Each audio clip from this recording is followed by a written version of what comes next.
Hello, xin chào các bạn đã quay trở lại với kênh YouTube Review 5 phút.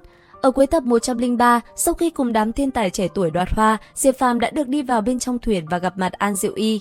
Lúc này, ngay khi bước vào bên trong, chớp mắt 4 người Diệp Phàm liền xuất hiện những thân hình mềm mại đang uốn lượn trên không. Tiếp theo, khi đóa hoa kia nở ra, thân hình An Diệu Y xinh đẹp tuyệt trần với nụ cười tươi như hoa như ngọc cũng liền hiện ra. Nhìn nàng, không ít người cũng phải đứng hình trước vẻ nghiêng nước nghiêng thành mà ít ai sánh được ấy. Trầm ngâm một hồi, sau đó An Diệu Y cũng lên tiếng chào 4 người. Tiếp theo, một cuộc luận đàm giữa nàng và 4 gã nam nhân cũng liền diễn ra.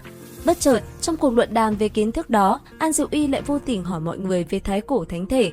Tới đây, Diệp Phàm cùng 4 người bên cạnh cũng tranh luận vô cùng sôi nổi. Và tất nhiên, hỏi chúng về mình thì sao Diệp Phàm có thể trả lời trượt được chứ?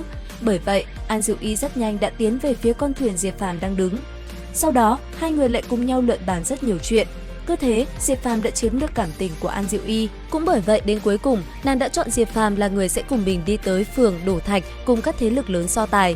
Thời gian qua đi, không lâu sau, tất cả đã có mặt ở tại đại hội, nơi mọi người sẽ cùng nhau tranh tài Đổ Thạch để tìm nguyên. Trong số những người này, có một chàng trai vô cùng tuấn tú, đó cũng là đối thủ chính của Diệp Phàm trong lần thi đấu này. Nhìn không khí sôi động ở tại nơi này, Diệp Phàm trong đầu lại hiện lên những kế hoạch. Còn Lý Hắc Thủy, hắn ta ở bên cạnh thì tấu hài liên tục, cùng đám người ở bên cạnh bày trò thách đố. Và rốt cuộc, sau một hồi lâu thì cuộc thi đấu so tài Đổ Thạch cũng bắt đầu. Rất nhanh, ở vị trí trung tâm, những cột đá cao chót vót bên trên bày ra rất nhiều viên đá quý xuất hiện. Ở vị trí trung tâm chính là những người sẽ trổ tài đoán nguyên, như quảng trường rộng lớn kia, nhất thời người ta cũng phải kinh hãi. Quả nhiên, thánh thạch này chính là nơi có phường Đổ Thạch có quy mô lớn nhất vùng. Tiếp theo, sau một hồi giới thiệu thì cuộc chiến cũng bắt đầu.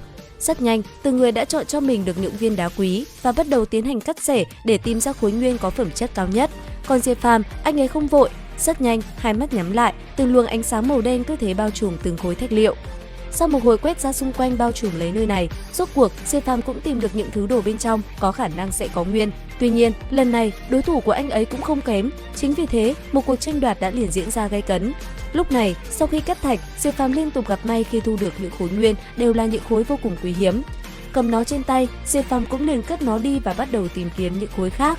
Tuy nhiên, đối thủ của anh ấy thì đã nhanh hơn một chút.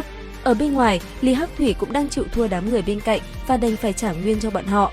Tuy nhiên, Diệp Phàm thì vẫn chưa dừng lại, bàn tay tiếp tục lóe lên, anh ấy lại tìm kiếm nguyên thạch và so đấu cùng đối thủ của mình.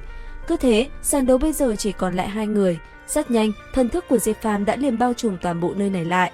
Ngay sau đó, anh ấy cũng bắt đầu quá trình tìm ra viên đá chứa nguyên tốt nhất. Tuy nhiên, đối thủ của anh ấy cũng không vừa. Rất nhanh, lấy một tên người thường làm trung tâm, hai người bắt đầu so đấu, từng luồng kinh khí không ngừng đánh ra. Thế nhưng, con mắt của nam nhân tuấn tú đối thủ của Diệp Phàm kia lại có chút kỳ lạ. Khi hắn ta nhìn vào, người bị cặp mắt ấy nhìn chúng liền bị đưa vào không gian kỳ lạ, toàn thân như bị giam cầm ở bên trong đó.